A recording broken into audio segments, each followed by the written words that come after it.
Hello guys! Hello everyone! Nako, break muna tayo sa mga news na nakaka-stress at nakaka-BV kasi ipupush muna natin ang good news only as we celebrate stories na may hatid na good vibes together with good friends and good drinks. Welcome to Let's Drink to That! Every day there is always a reason to celebrate.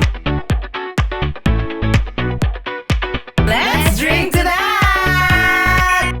Heto naman ang mga drinking buddies ko na push din naman sa inuman at kwentuhan. AC Soriano and China Crab! Yes! Push your luck! Push mo yan, Okay, eto. Ano yung, okay, di ba syempre may mga days na you feel, parang sad or low, tama, or down. Ano yung ginagawa ninyo para i-push yung mga sarili ninyo para bumalik kayo dun sa jolly self ninyo Happy ulit? ulit. Kunyari sa US, moment na ganyan, down ako. Pag umaga kasi aga ng trabaho, bumabalik ako sa usual self, basta may tawag na ako na marami akong calls sa Sa work. Kasi insurance, parang, may referral ako sa, nabubuhay ako dyan. Tumataas yung energy ko pag nakakalimutan ko na, kasi nga, like, referral nakakapagpabuhay ng aking dugo sa work, gano'n. Kumbaga, your life is your work, ikaw. Oo, ikaw. Ako, una-una na dyan yung shopping talaga. Lalo pag sa ukay. Talaga? Oo nga, di ba? Hindi ako mag-ukay. Ito, ukay lahat ito, ate. Oo. Saan ka nag-ukay? Sa Muñoz, sa Subic. Pangalawa, kapag hindi na kinakaya ng shopping, tumatawag ka sa nanay. Yan. Para mag-recharge, mag-refuel ang Sa katawan. Japan. Oo. So, yun. Ikaw, Ako ate. din, Jody. Ako, pagka nafe-feel down ako, gusto ko yung medyo, kakalma lang ako. Katabi mo si Very parang introspective. Yung iniisip ko, what's making me feel bad? Na-trigger ba ako today?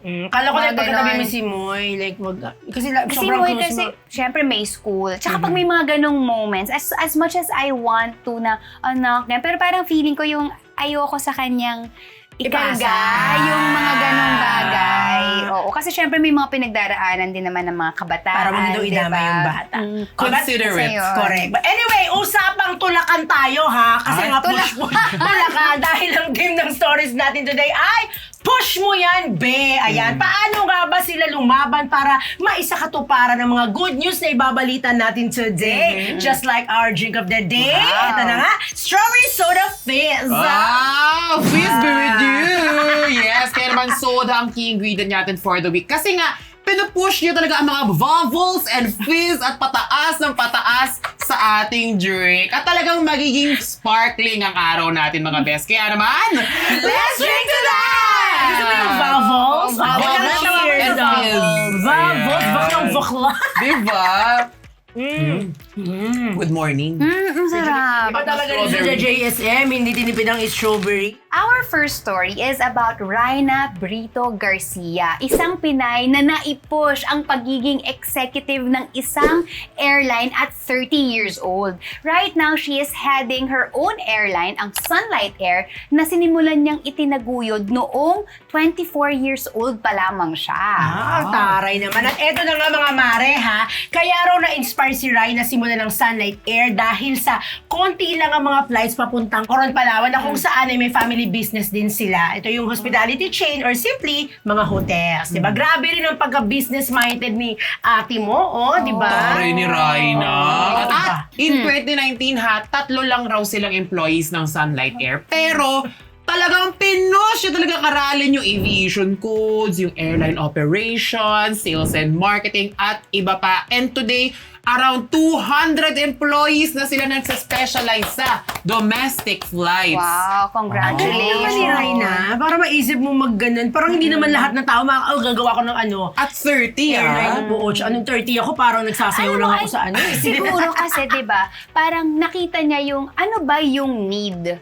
sa area nila. Or kunyari, tulad nga nung, bakit siya nag-put up nung Sunlight Air? Kasi, di ba, parang nakita niya na may shortage ng flights sa ganito. Domestic So, flights. bakit hindi yun ang i-address nating need? So, gumawa tayo ng sarili nating airline. Hindi biro yan, ha?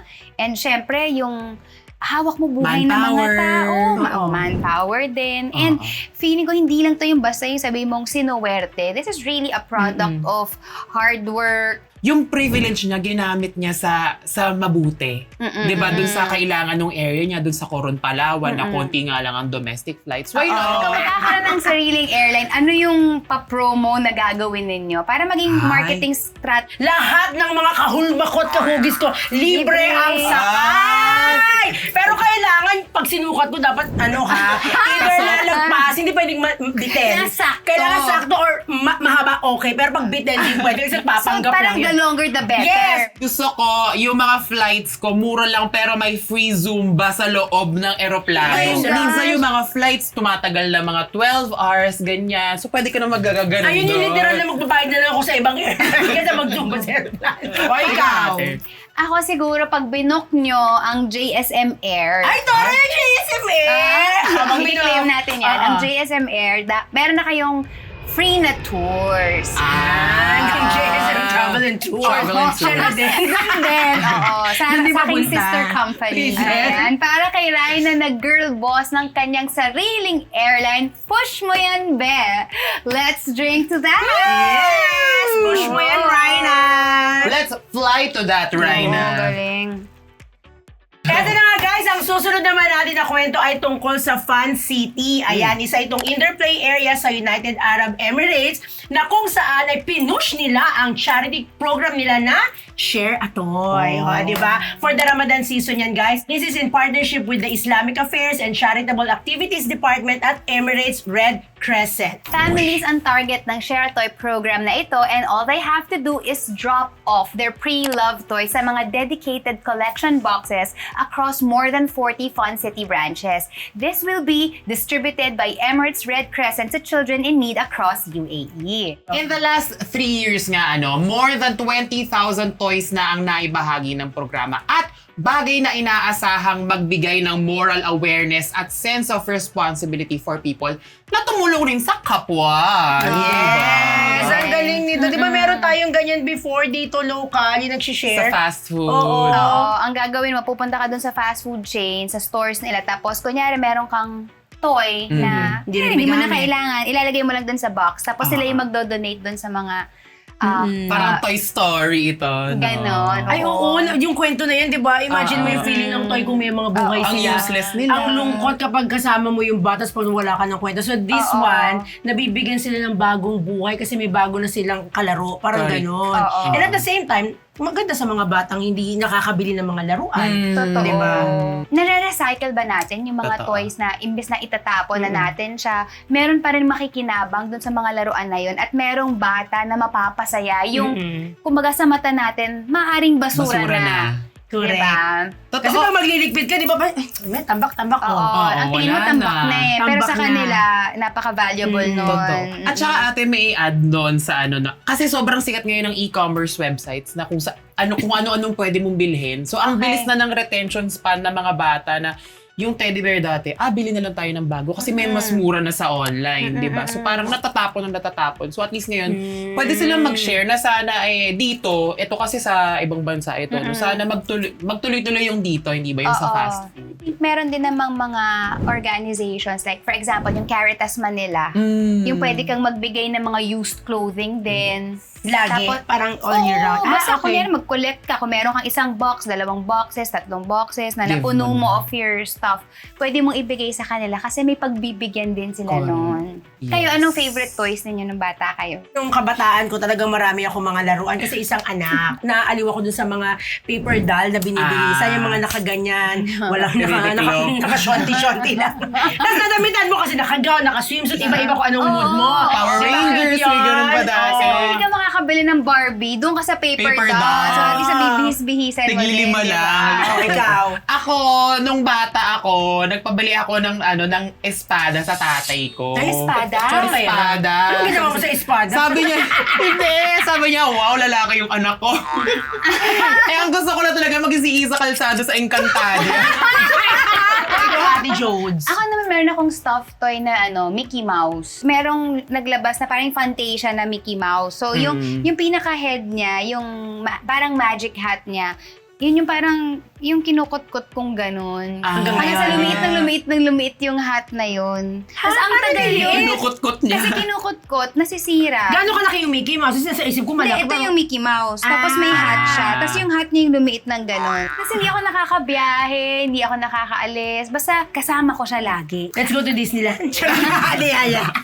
At para sa mga higante at successful na charity work ng Fun City, push nyo yan, be! Kaya naman, Let's drink to that! Oh, Yun. diba? And finally, our last story is about Suchi Great Love Preschool, isang progressive school for children sa Santa Mesa, Manila. Dahil pinush lang naman nila na matutong mag-commute via LRT2 ang kanilang mga nursery students to highlight the value of experiential learning. just to clarify ha, kasama naman nila ang kanilang mga parents, guardians, and syempre, yung school staff. At nakipag-coordinate din sila sa LRTA or Light Rail Transit Authority. Oh my God, ang kapit nila. Well, guys, diba, isipin nyo ha, yung 12 nursery kids na yun is binrief pa sila about the basic commuting rules gaya ng no running at holding the hands of their parents or guardians. Diba? Ang cute-cute Yeah. Nung bata ako, pangarap ko lang talaga makasakay sa train. Tapos nung nakasakay sa MRT, ay, ang saya pala. May mga ibang bata kasi na hindi nila na-experience sa buhay Totoo. nila na mag-commute. So ito, parang meron silang first-hand experience of what it's like to commute, diba? So ayan, I'm sure nag-enjoy sila kasi nakita ba naman sa mukha nila na parang, parang it's a happy. new world for them. Siguro ate ng parang yun nga na-instilled na bata pa lang yung discipline talaga, yung virtues over academics agad-agad. Kaya parang hanggang pagtanda, alam na nila na, may bata, titigil ako. For example, meron kayong mas nakababatang kapatid or mabiyayaan kayo ng Isang anak nga lang tayo. si AC magkaroon ng anak or ikaw, sister, may anong sa palagay mo yung pwede mong diskarte na ituro na magiging beneficial sa anak Kanya mo? sa paglaki nila. Ako kasi like sa yung mga junakis ko nila, marunong yan kumilo sa bahay. But in general, like tinuturuan ko sila yung mga discarding yung pang matanda na alam ko hindi naman tuturo sa school. Like for example, kay Sean, this is how you gonna use your credit card. Hindi credit card. No. As early as 16, I'll open credit card sa'yo. Ay. Pero ako yung magmamanage para lang magkaroon ka ng credit score and this is how you do it. Ako naman, ang gusto ko ituro ate, kasi hindi na ituro sa akin ever, maski ng college, taxes. Na sobrang importante ng ng pagbayad ng tax, hindi ba? Para hindi kayo nahabol, number 1. Number 2, share mo yun para sa iyong mga countrymen, hindi ba? So yun, taxes talaga. Kasi it's a tedious process. Pero kung guided lang ako nun, alam ko kaya ko eh. Ako, paano ba? Ano ba matuturo? Ano ka ko? 30? Sa totoo nga lang, ako yung natututo sa kanya. Talaga? Nasa siya, trading. Wah! Ako talaga yung wala akong kaalam-alam. And it is something that, parang hindi sumagi sa utak ko. So, baliktad pa na siya yung nagtuturo sa akin. And parang sinasabi niya, Mama, when it comes to parang business and trading, sabi niya, you can't be using your emotions. You have to be logical and analytical about it. So, I guess that is something that is parang good din na mai-impart sa children, yung hindi puro emosyon lang. Para sa discarding, itinuturo ng Suchi Great Love Preschool for our new generation of kids. Nako, push nyo yan, be! Let's drink to that!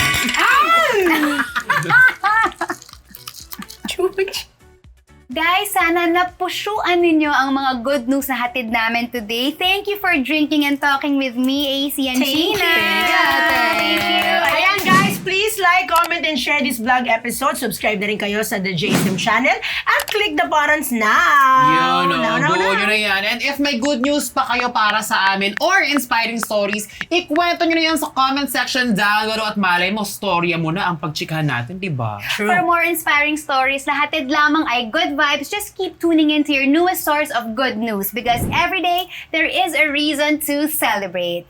Let's drink to that! Yes! Cheers!